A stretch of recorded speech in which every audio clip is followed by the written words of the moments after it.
how to fix broken links in Shopify. To show you this, I've opened my startup page here, and I'm just gonna go to the left here where it says online store. After I click on that, I follow the drop down menu to navigation,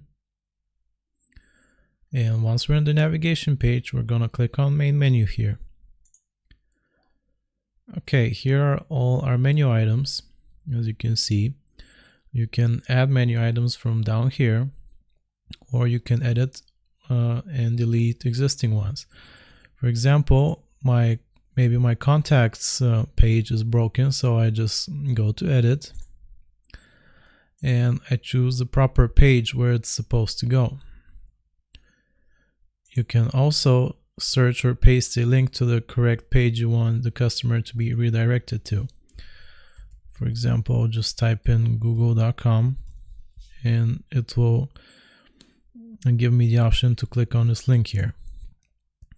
Once you're done with that, you just click on apply changes, and after that you want to click on save menu, and that's it. That's how you fix broken links in Shopify.